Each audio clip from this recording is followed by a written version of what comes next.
Good afternoon, everybody. I'll just wait for a couple more minutes to see if any people join. Hopefully you can see the slides that I should be sharing. I'm hoping I'm sharing my screen so you can see them. Obviously I can't see what you're seeing. I will switch my picture off while I'm speaking. If you have a question, there's not a huge amount of people on the call, so I should be able to see if you use the hands up facility. But if I miss it, please just shout out at the point we're at, because it's easier to ask a question when we're talking about interests or general behaviours or whatever, rather than to cover it at the end. I'll just give people another minute or so, then I'll start. We can see your slides, Simon. Thank you very much.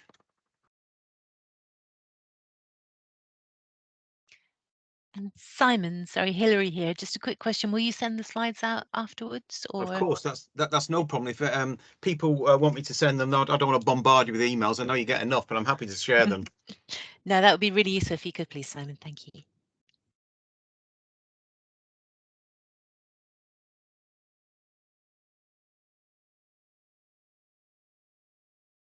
Simon, are we allowed to pass these on to parish councils as well?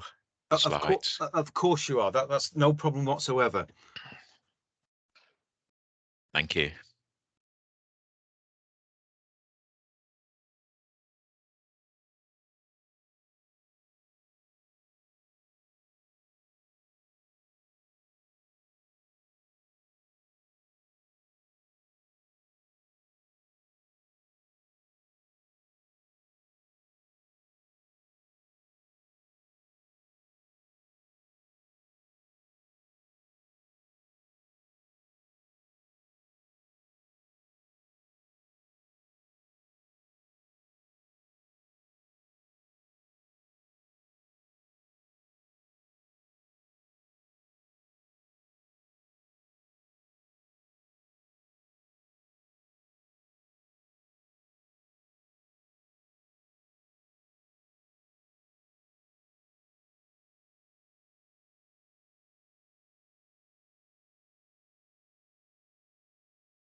Good afternoon, everybody. The numbers haven't gone up for a minute or so now, so I'll start the training and then people can slot in. This is an update on the Code of Conduct for 2022. As you'll remember, the Cornwall Council Code was updated in March 2021, and we delivered training after the election on that code. This is an update on that, and there's been a bit of new case law, which I've come in on the end, a few cases that have come up, and then I've had an awful lot of questions about what the process is when a complaint is received. So I'll cover that at the end as well, just to give you a little bit of a better understanding. And if you get asked by towns and parishes about that as well, that's something you'll be aware, and particularly if I send the slides out to you.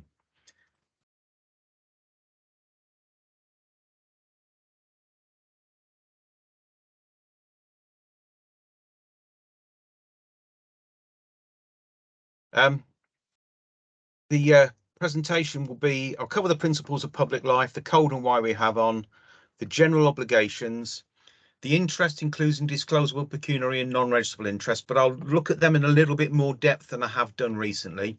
And then I'll go into the ethical standards complaints process at the end. The idea is that this will be a bit of focus on cases to try and to give you a real life understanding of how the code works, but then also a closer look at interest. There hasn't been a marked increase in interest, not something that would make you consider that something was going drastically wrong, but there has been an increase in a failure to declare interest across the board since the elections. So the Standards Committee have suggested that this is something that could form the basis of the training, which is why it's covered in this training. With regards to why we have a code, I haven't been asked this by Cornwall councillors for a while, but I've left it in because I got asked this by a clerk last week. I get asked it regularly by town and parish councillors. Why do we have to have a code of conduct? I won't go through all the blurb in the slide, but it is a legal requirement through the Localism Act that we must have a code of conduct, and each council has to adopt its own code of conduct. In Cornwall, we're very lucky.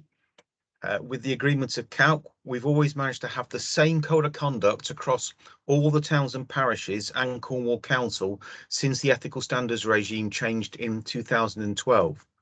Now that makes life a lot easier for myself and for the monitoring officer who administer the code of conduct and look at the ethical standards regime, and also for members who are going from one meeting from a parish council to Cornwall Council. As you know, you are bound by the same code all the time. A while ago, I spoke to the monitoring officer at Northampton before the changes there, and there was one member said that they went to 3 meetings in one day and had 3 different codes of conduct that covered them. So they didn't know quite where they were, and one action would have been a breach of the code at one meeting and not at another. So consistency has always been the key in Cornwall, and the Standards Committee have always sought to maintain that consistency and a consistent approach to the way we deal with complaints, which I'll come on to later. The requirement with the code is it must be consistent with the 7 principles of public life. That's selflessness, honesty, integrity, objectivity, accountability, openness, and leadership. That is a legal requirement that we have to. The Standards Committee looked at this when they first developed the Cornwall Code, and the old principles, which are personal judgment, respect for others, duty to uphold the law, and stewardship, was something that the Standards Committee felt should also be included within the preamble to the code, and as a result the rest of the code will reflect that. As I said, it's only the 7 principles that are a legal requirement though.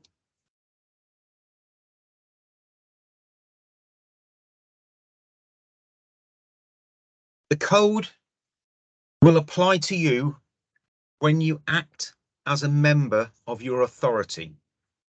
Now, pre-2006, when Mr. Livingston, as he was mayor at the time, went into the nightclub and called a reporter a Nazi and then was suspended for 3 months for breaching the code of conduct, you could be bound by the code of conduct 24 hours a day, regardless of whether you're acting in your private or your personal capacity.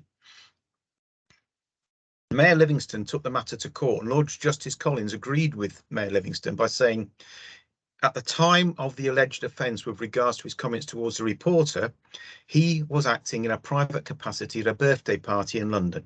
So therefore there was no official business, there was no mayoral staff, no mayoral car, there was nothing that could tie him to his role.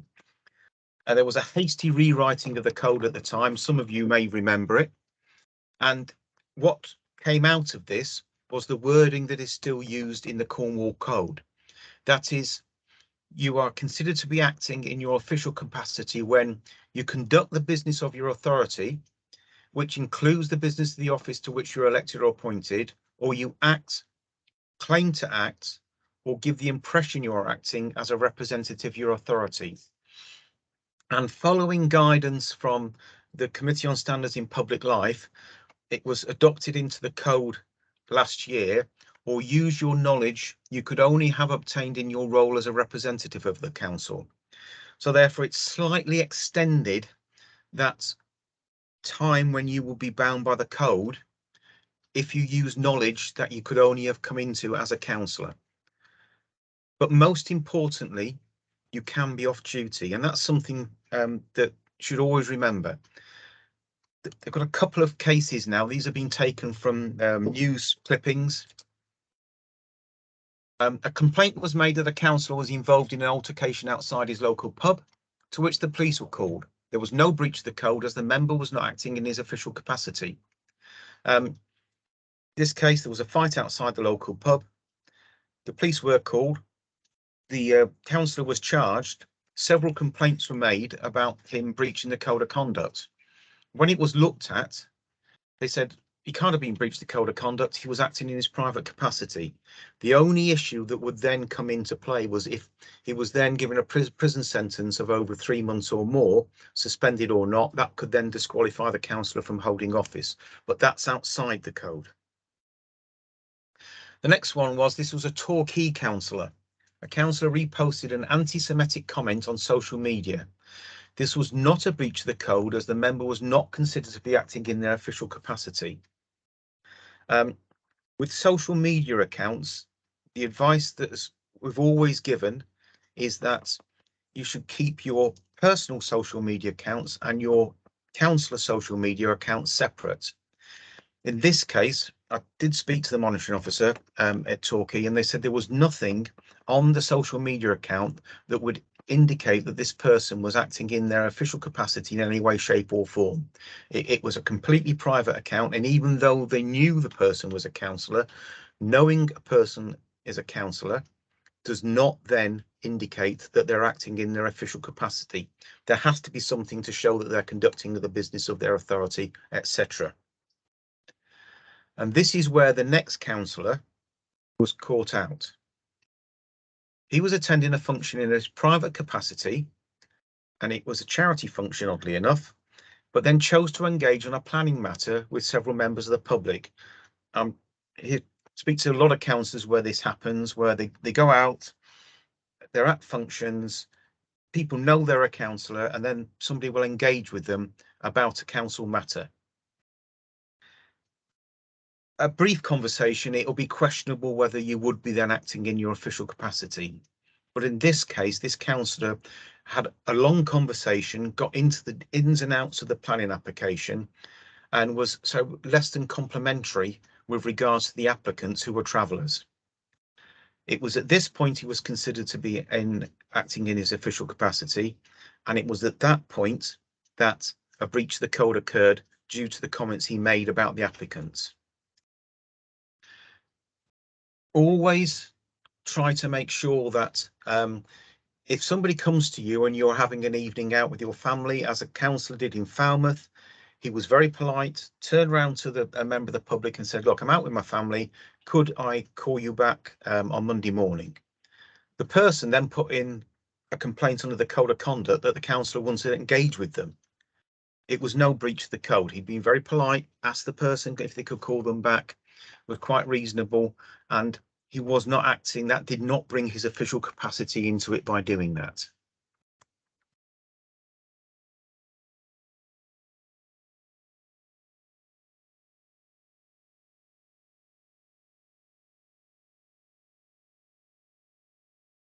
Code of conduct, the general obligations in the code. I'll cover this, I'll say this a lot probably through the presentation, and I'll keep repeating it on all the training, is that the majority of the code of conduct matches the old statutory code. And the reason is that the code of conducts in Wales, Scotland and Northern Ireland are still nearly identical to this and have the same obligations placed in them. And there is ample case law developed under what was the old statutory code and is still being developed in Scotland, Northern Ireland, etc., to help us give an understanding of how the judiciary are looking at the code of conduct at this time. There has been some very big cases. There was one in Wales a few years ago. The judgment was 60-odd pages, but that really gave us a good understanding of how the code of conduct was being viewed. In Cornwall, the first and foremost principle has always been you must treat others with respect. And it is the one thing that gets the biggest number of complaints across everything else. And if you're on the Standards Committee or read the Standards Committee reports, you'll know that the largest number of complaints by far, over 50–60% of the complaints, will always mention respect in some form.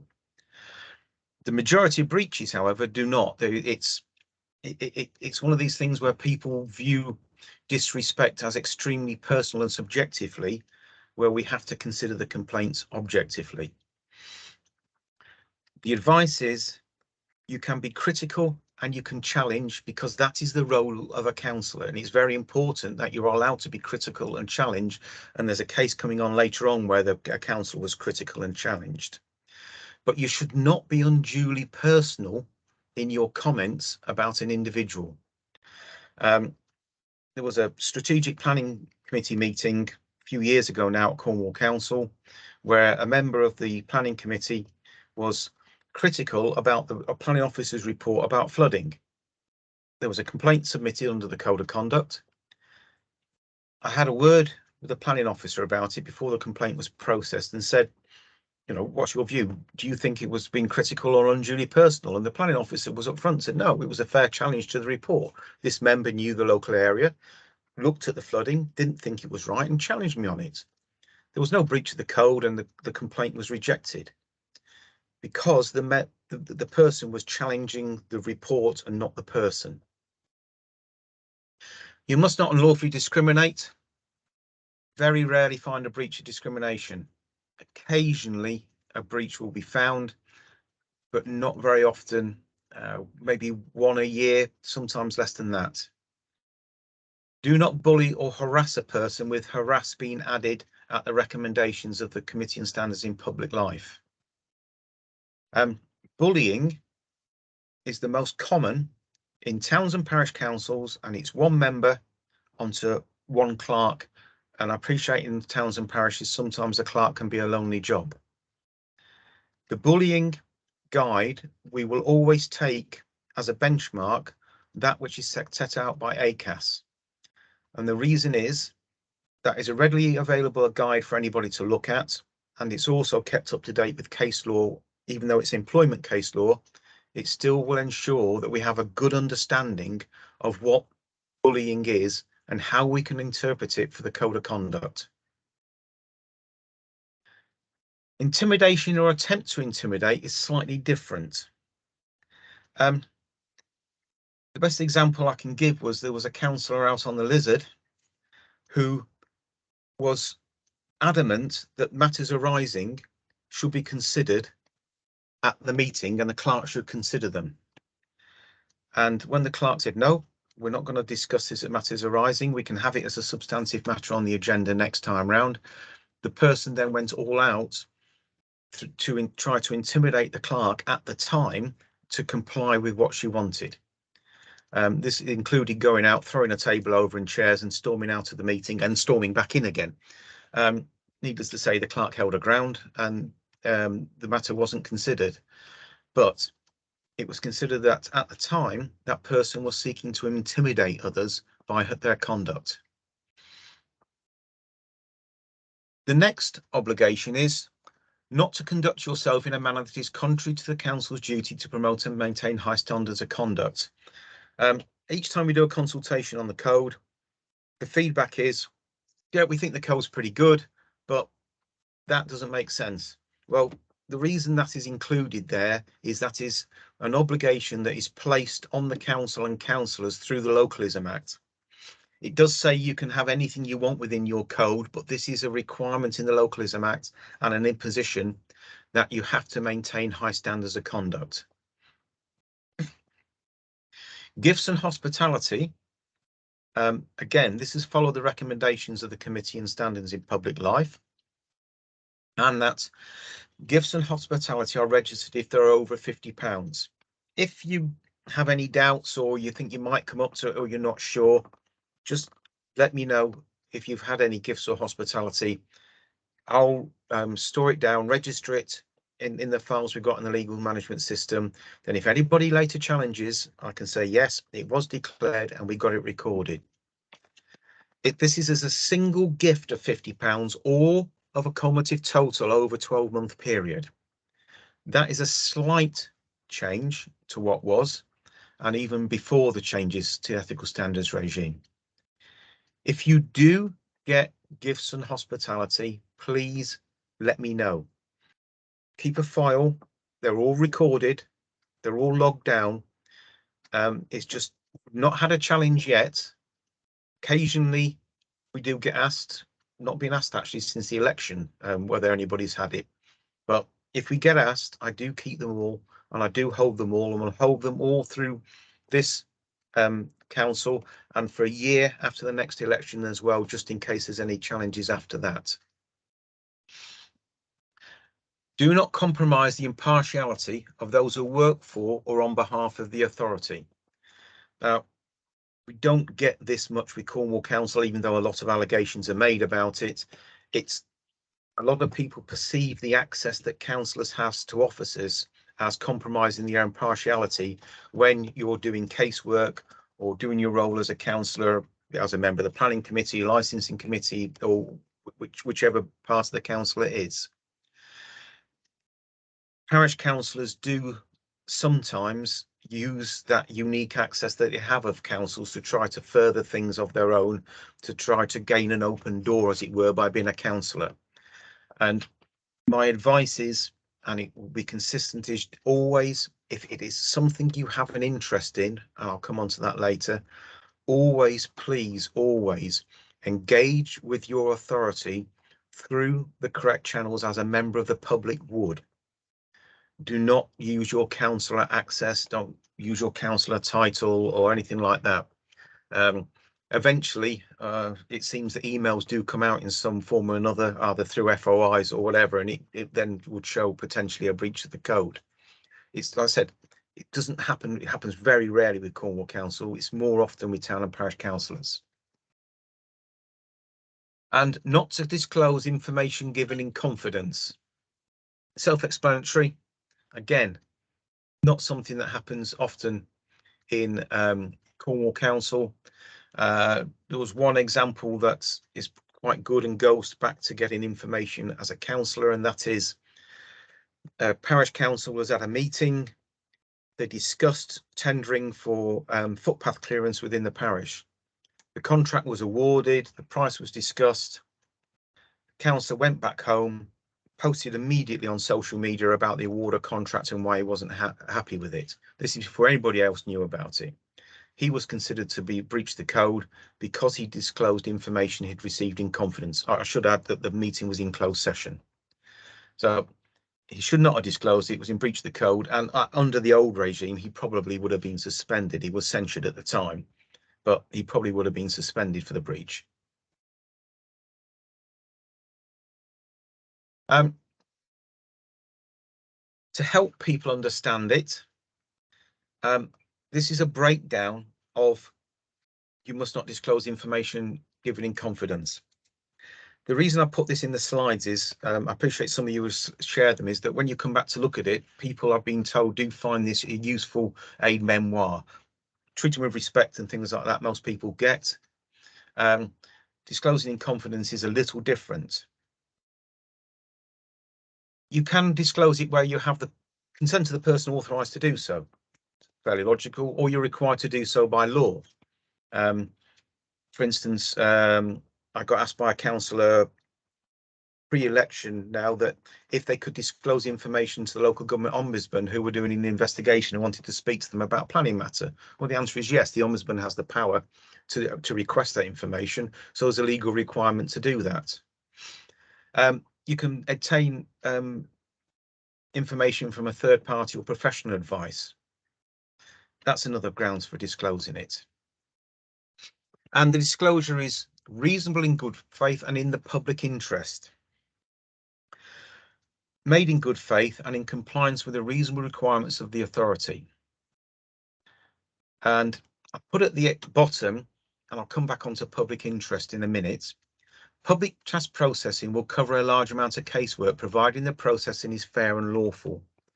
There has been a drop off in this, but there have been complainants who have complained that when they've gone to their councillor with regards to casework, the councillor should not then have passed their details or the details of the inquiry onto a certain council department, because they say it was a breach of GDPR, they were engaging with their local councillor and they shouldn't have been passed on. There is within GDPR a really good provision called public task processing.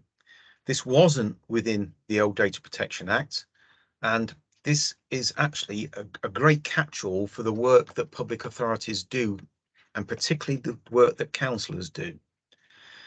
Public tasks will allow you, if there is a statutory reason for processing the thing, it will allow the processing of the data. And because you are all inquiries about, say, benefits or about planning or about highways or about refuse collection, there is a statutory basis for it, then you can fall back to public task processing for that sharing of the information. If you do ever get challenged by this by a member of the public, please let me know.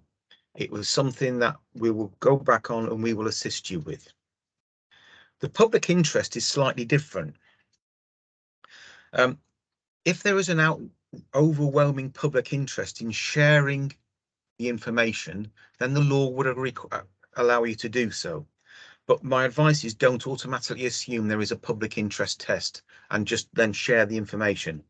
Please come and talk to me or one of my team, one of the information governance leads. They will discuss the information, the public interest with you and the information if it should be shared. The best example is there was a councillor in Westminster who knew about Dame Shirley Porter and who knew about the council tax for homes issue that was going on at the time. He said he would share the information with the press, and an injunction was taken out against him to stop him sharing the information. He went ahead and shared the information about all the accounts and how much it was costing. It was taken to court, and the judge agreed with the councillor that there was a public interest test in sharing the information. The cost to the council taxpayers was so great that the public interest outweighed the confidentiality of the data. Now, not all cases are like that, and not all are as clear cut as that, because the decision was quite brief and quite short. Please do not share. If you think something is in the public interest, or you speak to one of your parishioners and they say, oh, we're thinking of doing that, in order to prevent a potential breach of the code, we will be happy to provide advice on it or provide advice to a clerk. And the rest of the general obligations. You must not prevent someone from gaining access to information. I've never known a successful case. Yes, Councillor Barnes. You're on mute. Going back to the last thing you said, if people had a situation where they thought that the public had a right to know, yeah, who can they go to? Because most people will think that if let's say there's making a complaint against the council, if they come to you, the first thing you're going to do is run to the chief executive. No, that's not true. It depends. First of all, it depends what the complaint would be. I often speak to members. Well, I've spoken to a member in the last week about wanting to make a complaint about the council, and I've discussed that complaint with them. I will engage with the monitoring officer as necessary, because that is with my report, or Matt Stokes, head of legal. But I'll always engage with the members about their concerns and what they wish to take forwards. The idea would be, what I would be seeking to do is give you advice to prevent you either breaching the code of conduct or starting an action that couldn't be followed through, because there would be a block somewhere in the system through the complaint system, or through the ethical standards, or through the ICO. But certainly, like I said, it's not uncommon for members to phone us up and say, we're not happy with this. Normally, I will say, look, if you're not happy with something, I can get in touch and, speak to the officers about it and get them to get back in touch with you about it. And that's the way the last matter was resolved. Well, I'm not sure if you just said, I've heard what you said, but you seem to contradict yourself by saying you'll go and speak to other people. Oh. And I'm not sure if that would be then breaching the confidentiality between that member and yourself. Well, no, I mean, I just explained about the public task processing. It would be, unless you go to that officer concerned, if you have a concern about highways, you go to the highways officer that's been dealing with it and complain with them. They would be able to give you an answer on that matter. But I don't cover all those things, highways planning, etc. But I can speak to people, and if you want me to, or I can discuss your complaint with you. If you say to me, look, I don't want you to take this any further, then I won't. Right, okay.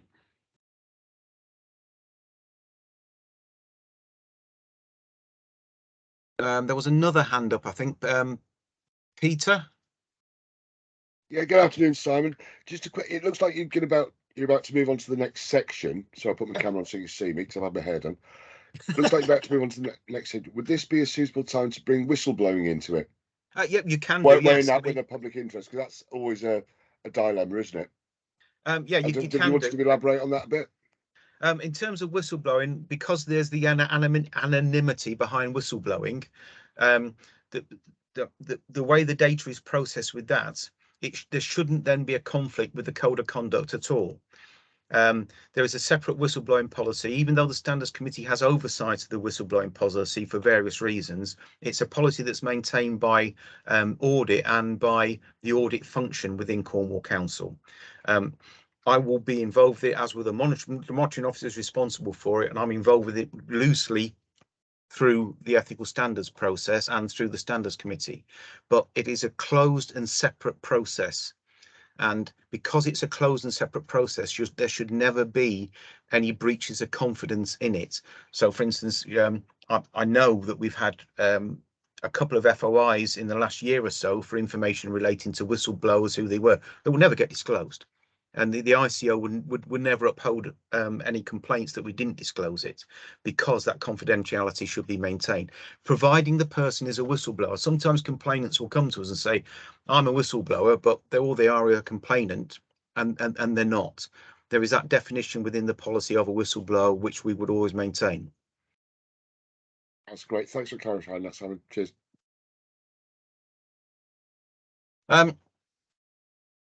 So we not prevent gaining access to information. I've never known a complaint succeed. Not to do anything that would be reasonably regarded as a bringing your office or authority into disrepute. Again, next to disrespect, largest number of complaints cover disrepute. It's just something that I think people just always tick that box. If a complaint of disrespect is found, normally disrepute will be found, but not always. And the way we would view disrepute is, would the complaint, if it is upheld, damage your standing in the community? Not to use your position improperly to go in or cause an advantage or disadvantage. This again goes back to the unique access that I was talking about earlier.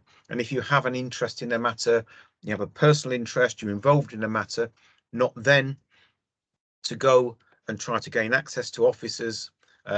Use your position to open doors, because that would be classed as users it improperly. Not to use the resources of the council improperly speaks for itself. Never had a complaint in Cornwall upheld.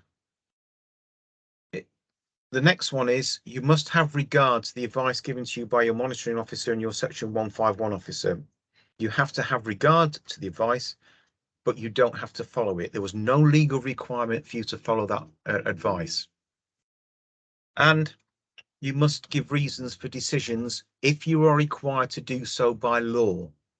And the only times, again, that I know that Cornwall councillors have been asked to give reasons for a decision is when they've been challenged by the Ombudsman on why they voted a particular way on a planning matter. Fairly logical, the next one, not take part in scrutinising the decision you've been involved with. And the following changes were made into 2021. You must assist with any investigation, assessment or investigation. There's been one breach of the code on that so far. Normally, I've got to say that all councillors will engage with any investigation or assessment that is undertaken if they have a complaint made against them. And there is a requirement which matches the requirement in standard orders to undertake training as a councillor. Some councillors will undertake the training every 4 years. Some councillors, like people on the call now, will undertake the training every year. And that's why I'll come on to some case law just to try and make it that little bit different, because the code doesn't change that much. And the first one is, if they're more than 2 years old, I'll try to let you know, or I should have written it into the slides, but there's certainly within the last 18 months, 2 years, these matters. York City councillor shouted at other councillors at a formal meeting. The councillor was alleged to have had a fit of anger when he was not allowed to speak on funding for a play park. I think a fit of anger was probably understating it in the press, given by what he was reported to have said and the asterisks that were used when he was reporting what was said. Considered not to have treated fellow councillors with respect, and he was not considered to have bullied or intimidated.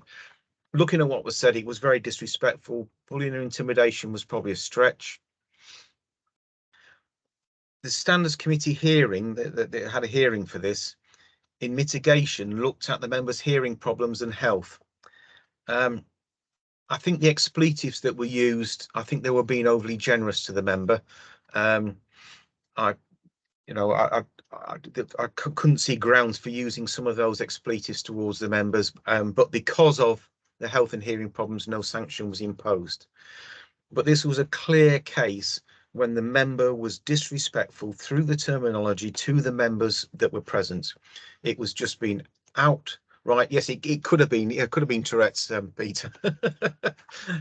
It was just a one-off if it was. I think in looking at it, there's the objectivity principle, and would a reasonable person consider that the terminology used to other members was correct, and in this case it certainly wasn't.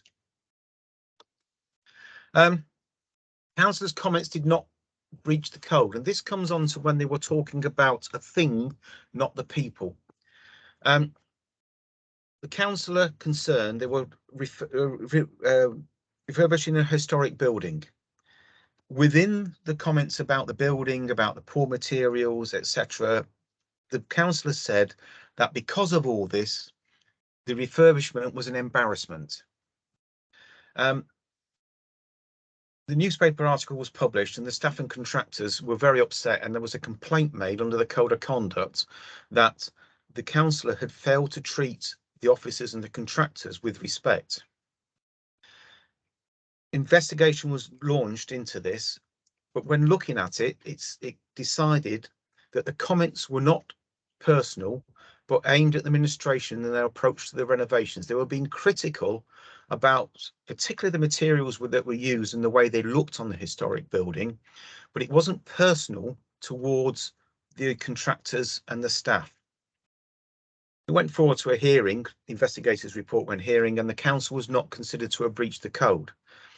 And that's quite a current example from another council. I can't remember where it was, about when the comments by a councillor can be critical but not be a breach of the code.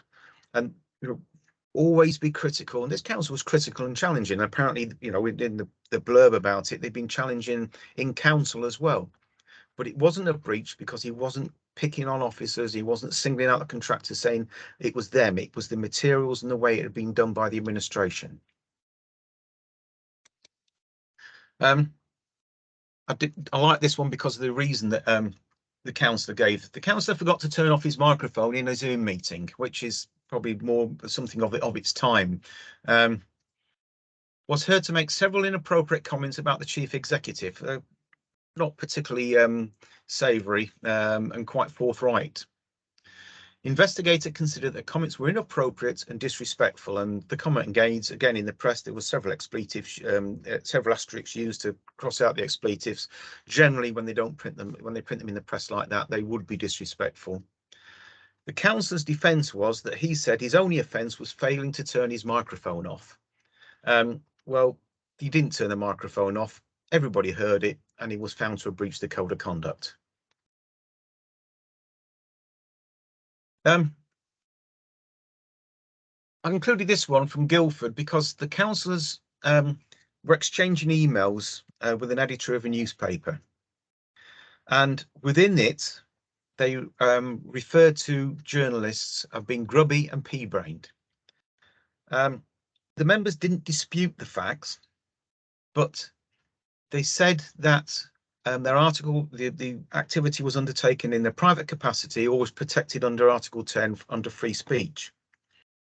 When they looked at private capacity, the councillors have been emailing in using their councillor email address, which is not in itself definitive proof, but at the footer of the emails, it also said it was signed as a councillor. The responses from the paper, from the editor back to them had been, "Dear councillor," and when they'd responded back again, they had not disputed this, and I said, "No, I'm not a councillor, I'm emailing you in my private capacity." So the hearing said that, no, you were acting in your official capacity. Everything showed and indicated you were official, your email, your footer, you referred to as councillor, etc. So one member was requested to apologise and the other was censured. That's again, you can argue. Several members have argued with the press, but they've done it in their private capacity and not involved their personal capacity, not involved their professional capacity in any way. Please, always to try to avoid you using your councillor email address. Always avoid your footers that say councillor. And if somebody does come back to you because they know you're a councillor, try to then go back to them and say, sorry, I've emailed you in my private capacity as Mr. or Mrs. So-and-so. Anybody got any questions on that part of the training?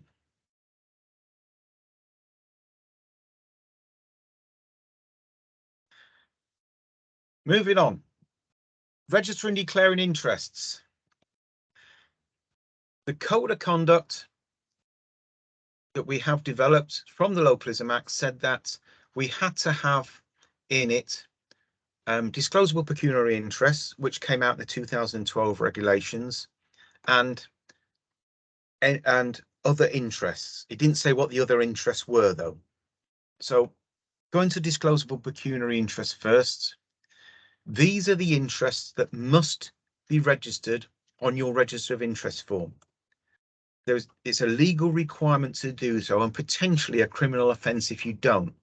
And I would ask you, or if you could speak to your colleagues after this training as well, please, please, please check your register of interest form.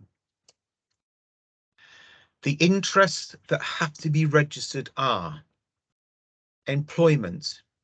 That is anything linked to your employment, and with employment being any activity that is conducted for profit or gain.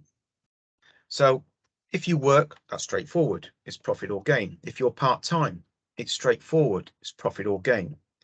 If you're self-employed, you should put down, I am a self-employed brain surgeon. You can't list all your clients because it may be impossible to do so, and the clients are constantly changing. But the act of working as a brain surgeon is profit or gain. If you work for a CIC or a trust and you do not get any remuneration for the work you do, it is not profit or gain. That does not have to be listed. Lots of councillors from all across Cornwall volunteer in many different capacities. Being a member of that body that you volunteer for is not profit or gain. If you receive expenses, actual expenses for doing volunteering work or assisting with another body, that is not profit or gain. Some bodies do give what they call enhanced expenses, and that's to get round the way they pay directors' remuneration. If you get enhanced expenses, and I think there was one that gave something like a mileage rate of £2 a mile, then that could be considered profit or gain, and you may want to consider whether you should be registering that. Again, if you're unsure, please speak to us. The next one is perhaps the one that's missed the most on the register of interest form, and this is sponsorship. It's any group or body that paid or contributed to your election expenses. Please check your register of interest form to make sure sponsorship is there. Most of it's political parties, occasionally local businesses. I know of one councillor who was sponsored by a business in their town. They're not a councillor anymore, but he always listed that business as sponsoring him for his election. Contracts. Put contacts there, my apologies. Any contract between you or a body in which you have a beneficial interest and your council. That is, if you have a contract with a council for grass cutting, for instance, that should be listed. If you run Blogs the Grass Cutters Incorporated and you have a contract with the council for grass cutting, that should be listed. If you work for a CIC, that does not need to be listed because you don't have a beneficial interest in the CIC. Land is straightforward. It's any land in the area of your authority in which you have a beneficial interest. That's nice and straightforward, nice and easy. Any land, be it leasehold or freehold, within the area of your authority. Parish councils, and those of you that engage with your parish councils regularly, some parish councillors may not live within the parish. They may work within the parish and therefore may not have anything listed on the land. We do get a few complaints throughout the year from that saying Councillor X has not registered his land holding, and it turns out they don't live within the parish. It has to be land within the area of that person's authority.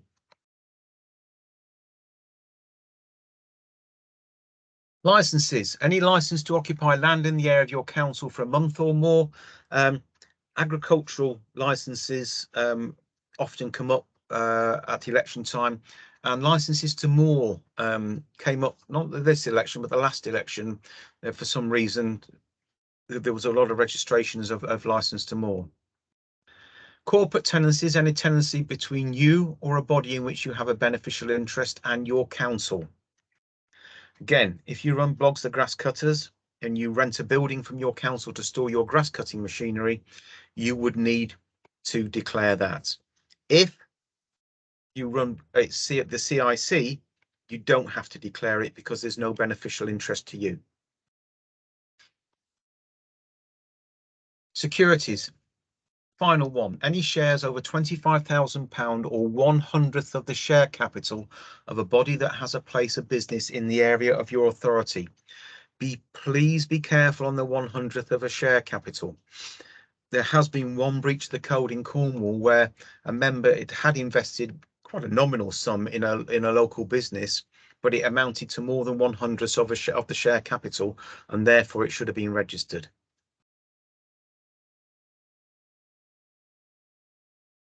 Having looked at disclosable pecuniary interests, going on to non-registrable interests. The wording for non-registrable interests is pretty much lifted word for word from the old statutory code, and again, it's done because we understand it. You know, you come to me, I can give you advice on what a family member, etc. is. There are shades of grey in this, and that's why if you ever have any doubts, please come and have a discussion with us. Drop me an email. We're always happy to give the advice. But for a non-registrable interest, the thing under discussion have the potential of affecting the well-being or financial position of, first of all, a family member. That is any member of the family or family that which you would have regular contact with, and that's not listed in the code, but that is how the code would be interpreted. And there was an example just as the change of the ethical standards regime was happening in 2012. We picked up matters, and one of the matters related to a parish councillor. His brother worked at a local business. He hasn't spoken to his brother in 25 years, didn't even know if he was still in Cornwall. A complaint was made that this person had breached the code of conduct as they voted on a planning application for the business, and his brother could have benefited.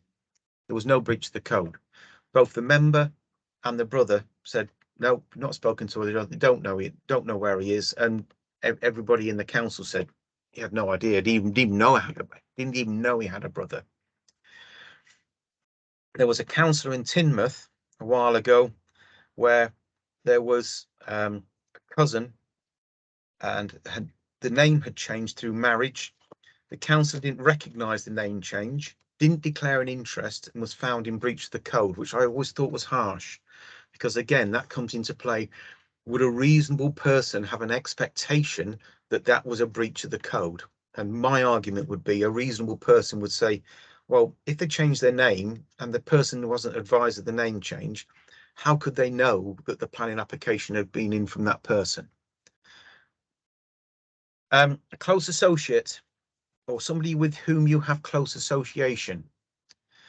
Being a member of the same political party, being a member of the same group or body, being a member on the same committee or the same council or the same club does not in itself create close association.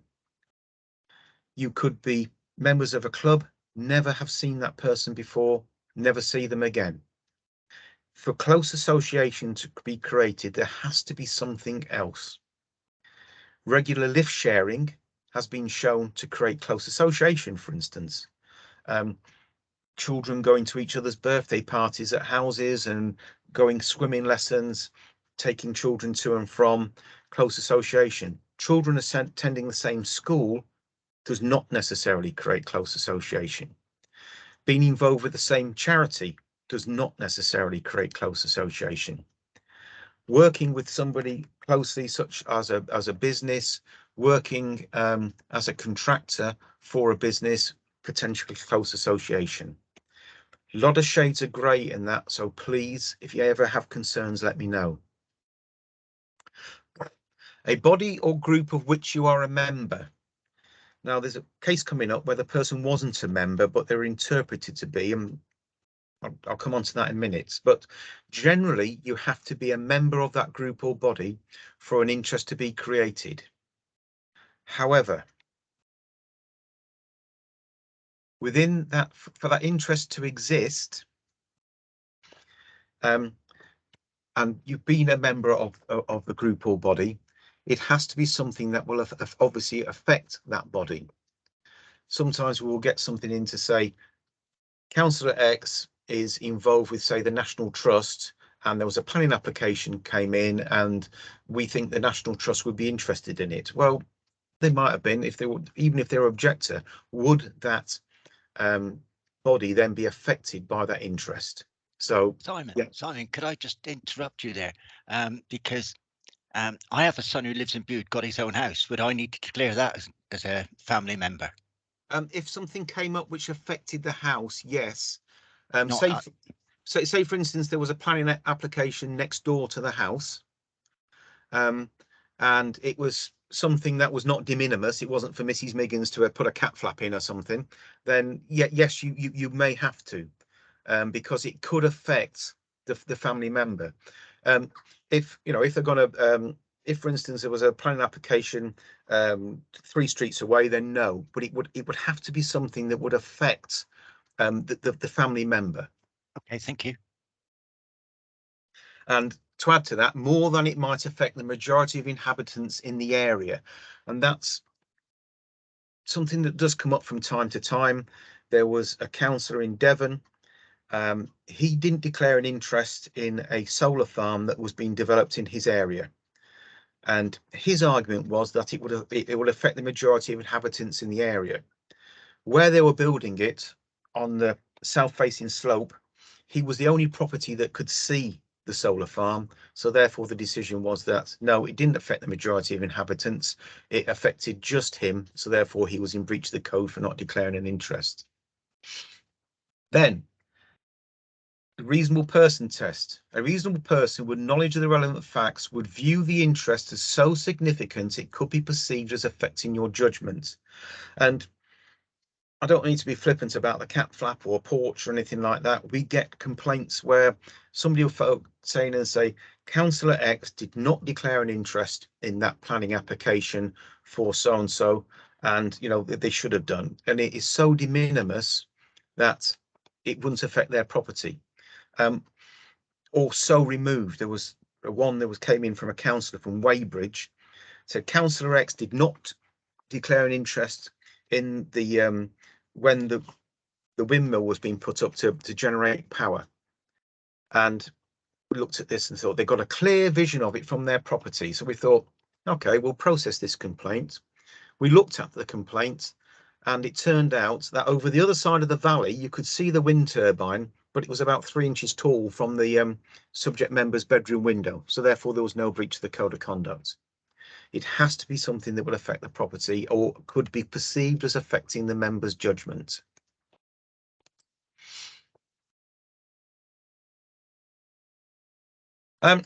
Within the code of conduct, this matches what is in the Localism Act. It says you must disclose the interest at the start of the meeting. If you have an interest, you must not participate or participate further, must not vote, and remove yourself from the meeting while the discussion or vote takes place. Most members know that, and nearly all members do it. A couple of exceptions with parish councillors who perhaps don't quite get it, but generally, this is well adhered to. What is not considered very often, and I put this as a standalone slide, is paragraph 35A. This only applies to non-registrable interests. Yes, Christopher Wells. Hi, Simon. Yeah, just a quick one on that last one, because there always seems to be a bit of doubt sometimes about whether you're declaring an interest, a non-pecuniary interest, or disclosable pecuniary interest and whether or not you leave the room in those instances. I've always taken the view that if you've got any sort of interest, you should remove yourself from the room. But is that right? That's correct, yes. Yeah. Whatever your interest, my advice would be to leave the room. To declare the interest at the start of the meeting or when you become aware of it, and then leave the room and not vote on the matter, with the possible exception, which I'm just going to explain. Thank you. The possible exception is for a non-registrable interest. If the interest arises from the membership of a body whose objectives are charitable, philanthropic, or otherwise benefit to the community, the member may, with the permission of the chairman of the meeting, address the meeting or provide information which may inform the debate before then complying with the provisions of the code. Primarily in towns and parish councils, I get a lot of inquiries from clerks and from parish councillors saying, can I speak on this matter because I'm involved with this trust, this charity, or doing this within the community? With the permission of the chairman and following 3.5a, which all town and parish councils have adopted, the answer is yes. They can do if the chairman allows it to speak. Often this is overlooked. People don't read the code and are not aware of it. It's actually very similar to the old provision of 12.2, what was in the old statutory code. Would try to encourage people to use it and to make sure then the clerks minute it as well, and it's announced at the meeting that I'm speaking under paragraph 3.5a, and I've spoken to the chairman and they've said I can speak on this matter. I think if we could just get that across, it would probably save 20 complaints a year, because we get so many complaints where members speak without using the provision or use this provision incorrectly. It's something we will be speaking to the towns and parishes councils about, and trying to reinforce this in the winter. Councillor Alvey, you have an example. Yeah, so the previous cabinet that we've just had, one of the items on the agenda, in fact, one that technically I was bringing forward because it's my portfolio, relating to the Making Space for Sand project. One of the beneficiaries of that project, as a delivery partner, is the Cornwall Community Flood Forum, of which I'm a trustee. And with the good advice of Mr. Mansell, that we use that very clause for me to present the item, take any questions, and then skedaddle out before other cabinet colleagues proposed and seconded the recommendation and voted on it. So yeah, that was an example of it in action. Good, I'm glad it worked.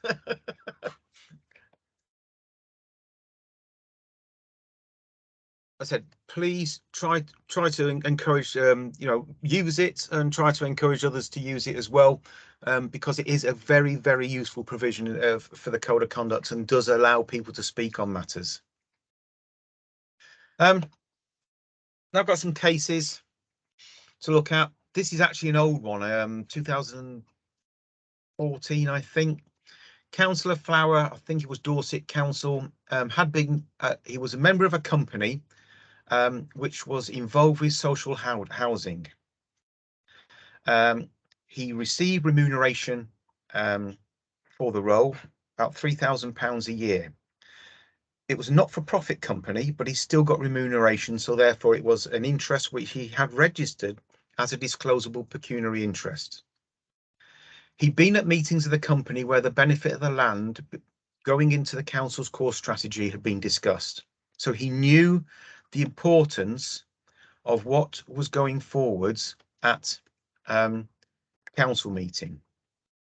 What happened was he didn't declare the interest in this when he did declare the interest but didn't leave the room. So he knew about the core strategy, it was discussed by the council, he didn't leave the room. He was then investigated under section 34 of the Localism Act, and the matter was heard in court for not leaving the room when the matter was discussed. This was not a non-registrable interest, it was a disclosable pecuniary interest. Councillor Flower, because of this, was found to be in breach of section 34 of the Localism Act. The reason is the company could have benefited from the strategy being passed. They said that the duty not to participate was a positive one. He was given a 6 months conditional discharge and are required to pay £930 costs. This was probably a good example of a disclosable pecuniary interest that got out of hand, and there's been a lot said about Councillor Farrar in the meeting. It came out later on that at the meeting he had declared the interest, decided not to leave. They'd adjourned the meeting to try to persuade him to leave the meeting at the time. The decision, he said no, he was staying. So in the end, despite the best efforts of his peers, of officers, and his own admission he had an interest, he stayed in the room. And the outcome was he was nearly £1,000 out of pocket. Still don't know to this day why he acted as he did. This is where you're a member but not a member, and this is an interesting matter. In Scotland, they still have suspensions as they do in Wales and Northern Ireland. Five Council was a member of Scotland Against Spin by being they said they were a member by being the administrator of the social media page for the body. The councillor concerned had been a member of Scotland Against Spin, but had left the membership, so therefore wasn't listed as a member, but still maintained the social media page. The planning committee considered a turbine application which the council proposed rejecting at the committee. They were a proposer for the rejection, and the application was then duly rejected. The hearing considered that councillors should have declared their involvement with Scotland Against Spin. The argument was that even though they had left the main membership of Scotland Against Spin, they were still involved to the point where they virtually controlled the public message of the body.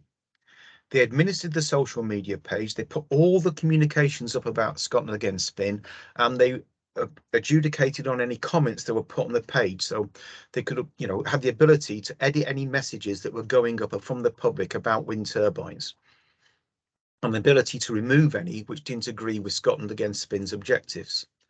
Because of this, they said that this person was still a member of that body, and they suspended the councillor for 2 months. Now, it's an interesting extension of when you're a member and not a member, and the reasoning behind it is quite sound, but they did a lot of work behind the scenes to consider whether that person was not a member, whether they were a member or not. And it came down to the control that they still had over Scotland Against Spin by administering its social media.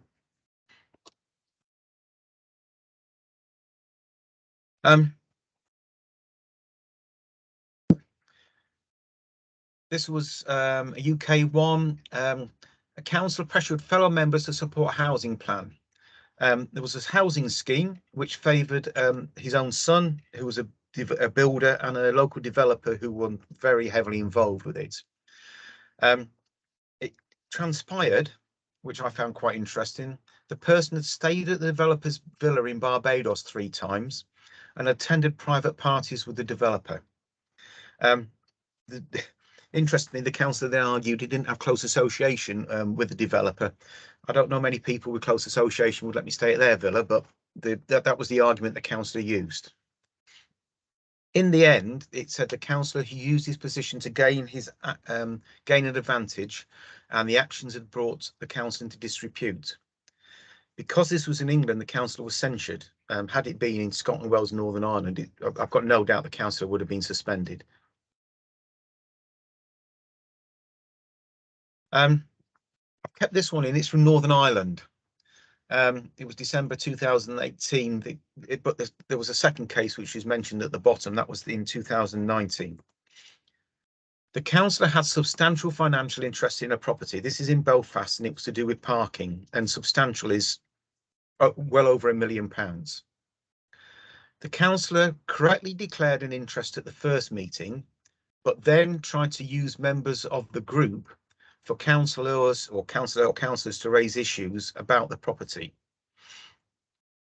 There was actually a complaint from within his own group about this, because it was seen as a deliberate attempt to circumvent the rules and interests. So his own group didn't like what was going on. At the next meeting, the councillor the same issue was discussed. The councillor didn't declare an interest in that and went ahead and discussed it and voted on it. No rhyme or reason to it. Having declared an interest previously, went into the next meeting, exactly the same matter, discussed it, voted on it, and ended up being suspended for 3 months. I said, if you go back to that other one where the councillor was involved with the property going to Barbados, etc., no, just a censure, and this councillor suspended for 3 months. It shows the difference in sanctions that are going on across the United Kingdom.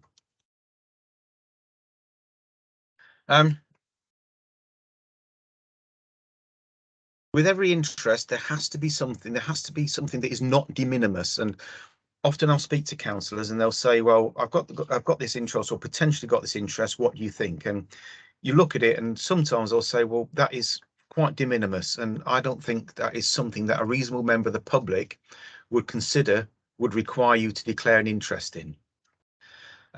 It was alleged that Kiss Council had a personal interest in a land transaction, and it related to a share in a farmers cooperative, and he owned part of the land. The council concerned was so concerned about this, they sent it out to an external law firm to do the investigation, and that would have cost, the investigations externally run into the thousands.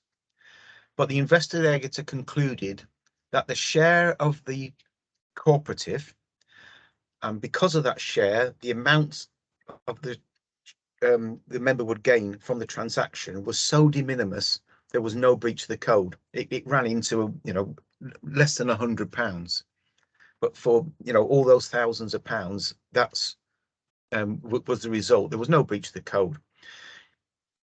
This is why we always will try to look behind the complaints as well. Sometimes we will process a complaint, and I'll come on to that in a minute as well, that you may think, well, why have we processed that when it's only such a small thing? What we'll do it is because we'll try to look behind it.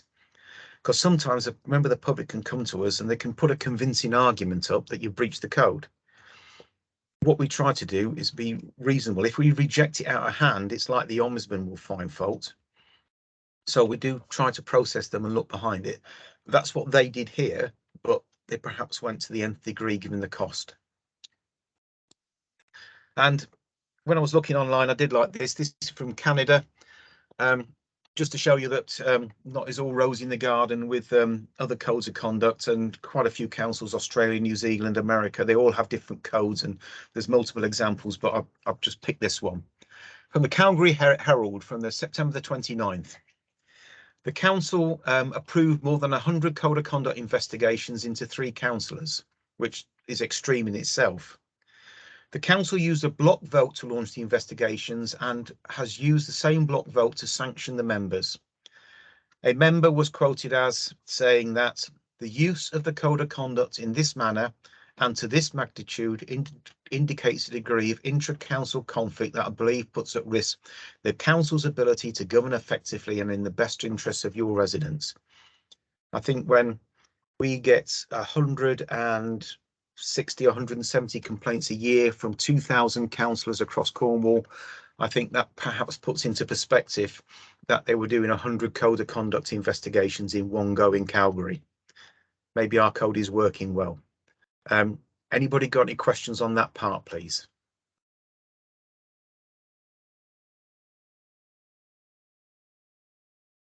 The last bit you'll all be pleased to hear.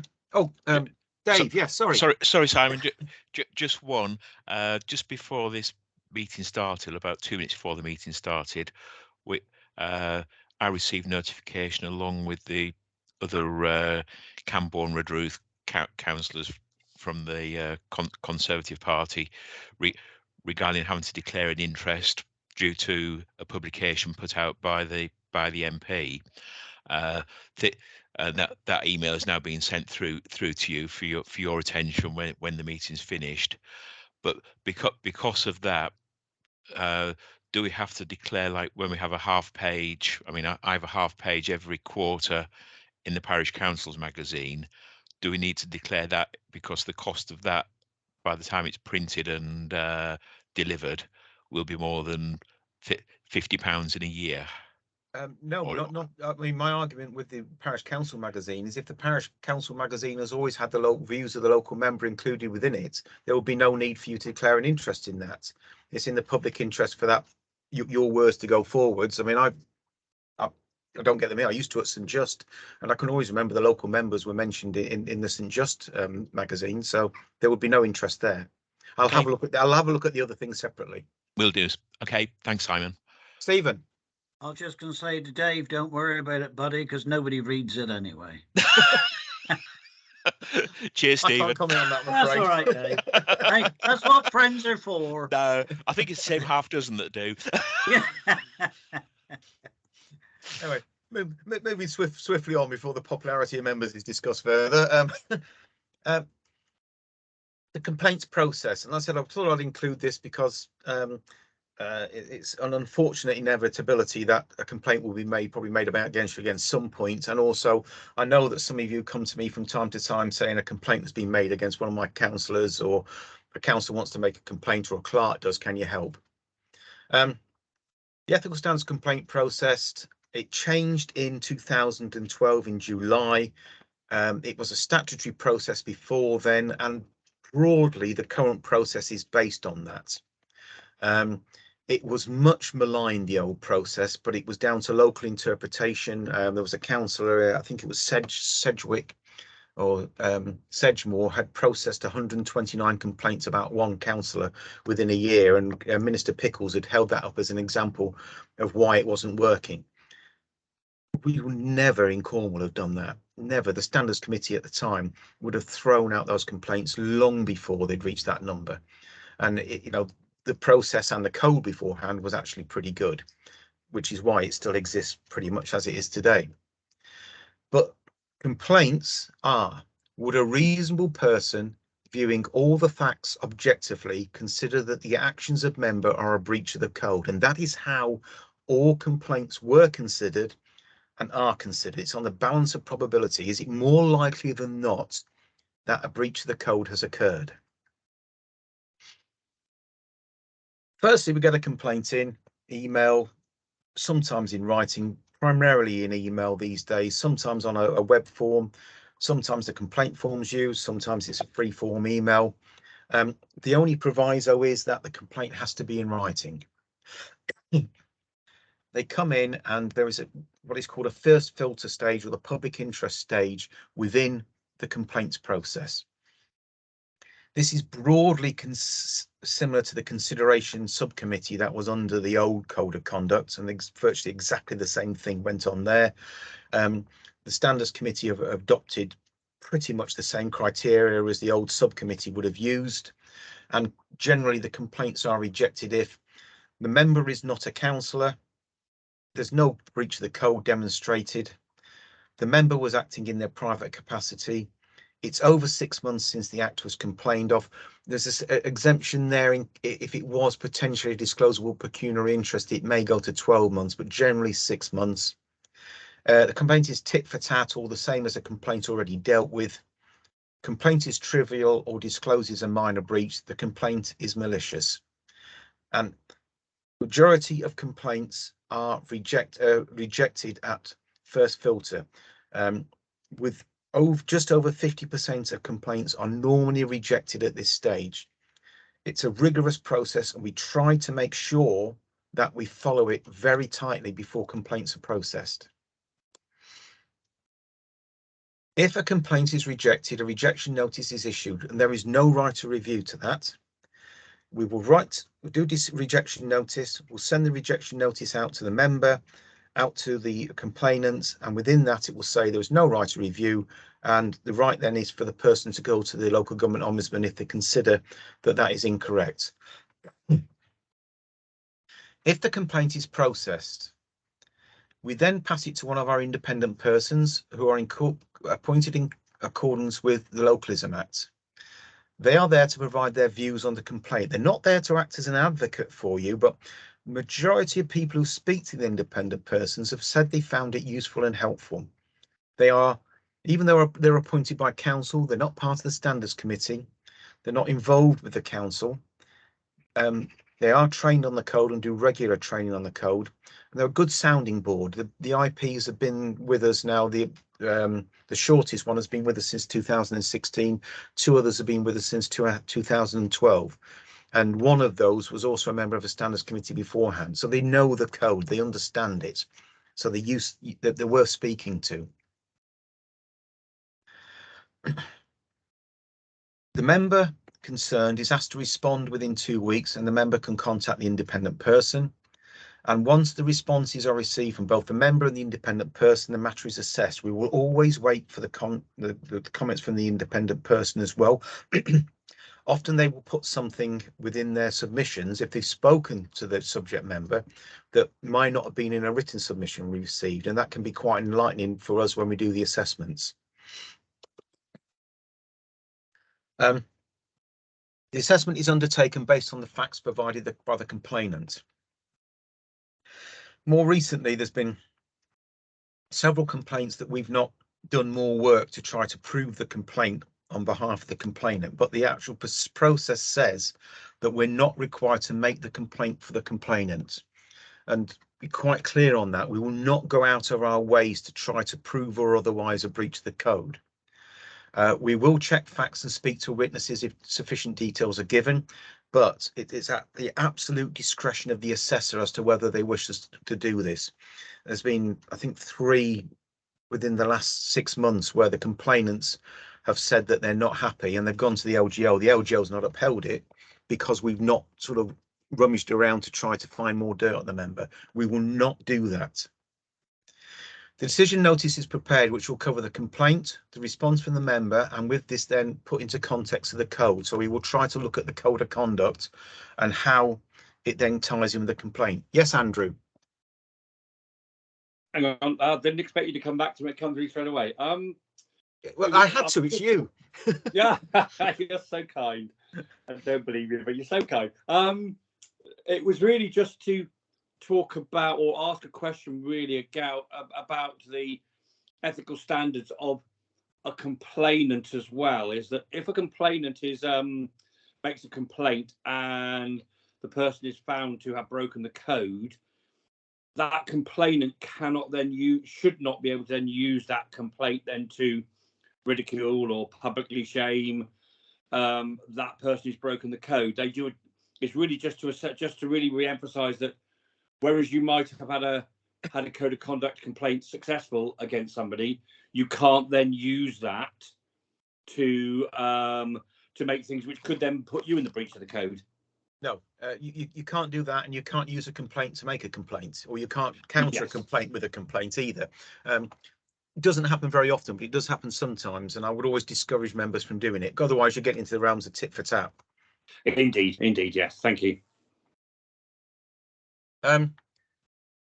Decisions at assessments are: we can make a decision, no breach, no finding of a breach, breach but no sanction, breach and sanction, or other action, which is where there's no breach of the code, there's no breach of the code of conduct found, but it's sort of recommended by the monitoring officer that a certain action is undertaken, which could be training for the whole council, for instance, or mediation. The range of sanctions, as most of you will know, were limited by the changes in legislation in 2012. Recommendation for censure, other action, an apology, to attend training, recommended the member would be removed from dealing with a particular matter or removed from a committee, and recommended the member is banned from council premises except for council meetings. And that's something Cornwall Council has done in the past, has banned a member from council premises. There were comments made about disabled children a while ago, which some of you will remember, that resulted in that sanction. It has actually been upheld nationally as something that can be done. There is a right of review to a decision on behalf of the complainant or the member if there's a breach. The review must give substantive reasons for the request, and the review cannot just seek to disagree with a decision. That was written into the procedures a while ago now by the Standards Committee, and the reason was that there was a lot of requests for a review that just weren't being upheld, and it was just that somebody was just disagreeing with the decision. And obviously, if they're just disagreeing with it, then it's not going to result in a different outcome. Some reviews do come up with something new, They'll say, well, actually, they've said this, the witnesses have said this, but actually I can show that this counters it.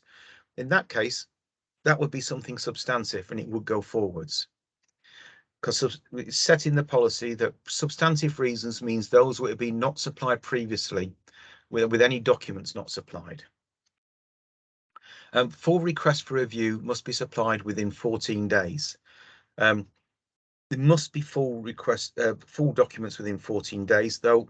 If you say, if a member comes or a complainant comes and said, look, I've got these, I'm waiting for the clerk to the parish council or the person to come back with me with these additional documents, can I have an extension of time? We would always consider that. The process for review is the right to review is contingent on the independent person agreeing that the grounds for review are substantive. If they do not, the review will be rejected. That's taken the decision out away from officers.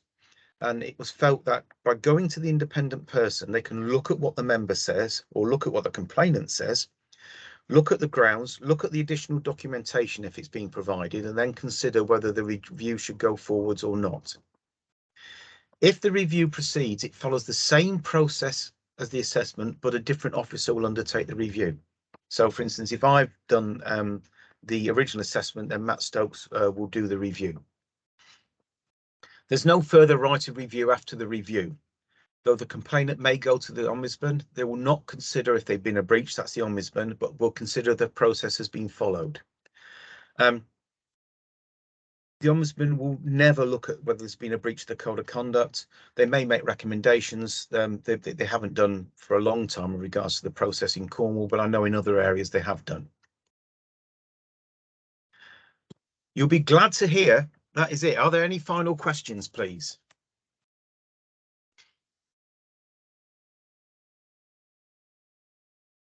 You can start from the beginning again, could you? If you want, yes. Yeah. Pauline, you had a question. Councillor Barnes, you need to get out more. It's not so much of a question, it's just sort of a couple of things that I've learnt from going along, really, which I think is quite pertinent because I got called out once because of it. So I have a Twitter account and it does not mention that I'm a Cornwall councillor anymore. And indeed, I state underneath that all views are my own. And I think it's important to make sure that you have that divide between what is personal, because I think we all should have our own personal voice. Yeah. And what is councillor led, and sometimes unless you make that divide, saying that views are your own, it's very easy to get pulled into something.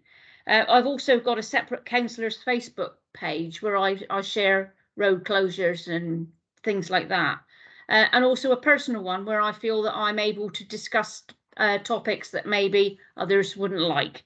Not that I go off on one like that, but it's just good to have that divide. I was interested when you said councillor attending a function in private capacity got involved in a planning matter. Every time we leave our house, and I'm not the only one, I get involved in council work. I go in the co-op for a pint of milk and somebody's on me.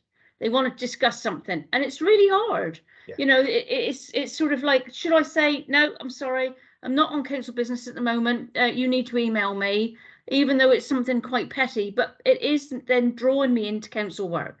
And I know that you say that we should have a divide for that. So I think that, you know, that's important to think about. And also something that hasn't come up today, but which I think it, you know, councillors have come to me as chairman of Cornwall Council since the issue we had in full council is that when a chairman stands up in a meeting, everybody else sits down and be quiet. And it's not just me, that's every chairman that runs a committee in the council. And I was told I didn't know that. I think it's an important fact because without knowing that, things turn into anarchy, really, and it's not good because the members of the public are watching it and it doesn't give a very good view of the council. So I just thought I wanted to add that one in. Thank you. That's okay. Thank you.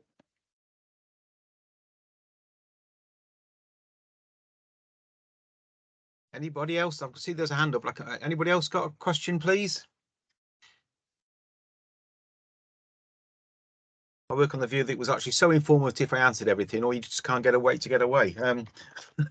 But thank you very, very, very much for your time. Please, if you have questions, somebody said they got a question in my inbox waiting for me, let me know. Andrew. Yeah, it was just really to I think one of the things I learned very early on is especially on when you're dealing with a code of conduct and also dealing with interests, is when in doubt, stay out. Yeah. So if you have if you have any thought process that somebody who's in a member of the public could think X because you're there, I would just remove myself from that situation. Yeah. And that makes it that makes you extra safe. And then if it's a query, then if you've got time, you can contact yourself or somebody else. But it's always to protect yourselves first, and to and to also not lose too much sleep if you do get a code of conduct complaint. Yeah. Because sometimes the mental stress that can cause somebody, the psychological stress that can cause somebody who may well be very innocent, but I can remember my first ever code of conduct complaint I had. I think I've only had 2, but this was way back in like 2012 or something like that. I didn't sleep for 3 days. It was, and then you not you. I think it was your predecessor went and told me that even if I'd done what I said I'd done, which I hadn't breached the code anyway. But and that process may well have changed now. But I think it's really important that councillors do realise that it isn't the end of the world. You just need to deal with it. But for goodness sake, do not make the situation worse by making yourself ill through it. And there are some councillors who do, because they do get worried. And that's one of the reasons I tried to show the process, is to show that it's open. It rejects a lot. Even if we process, you've got the IP to speak to. Lots of councillors said the independent persons are great to go to as a sounding board. And I would encourage you, if you get a complaint, go and speak to the IP as soon as you can, because they were really good at sort of being a leveler with regards to a complaint. Yeah, and I always think it's also really important to try to, especially if you're dealing with town and parish councils, is to try to sort the situation out without going down the code of conduct. If you can, if you can solve a problem through discussion, through an open airing of views and apologies just that way, it saves a lot of time and effort, and also it frees up you guys to deal with the really important things. Yeah, thank you. Yes, and yes. But thank you very much. That's okay. Again, if there's no more questions, thank you very much for your time. If you've got personal questions, you don't want to ask them now, either Teams me, message me on Teams, or email me. I'll be happy to answer them then. Thank you very much, and I'll see you same time next year. Thank you. Thank you, Simon. Nicely refreshed. Thank you, Simon. Thank you, you. Simon. Wonderful. Thank you, mate. Thank you. Thanks, Simon. Yeah, thank you, Simon. Cheers. Thanks. Cheers all. See ya.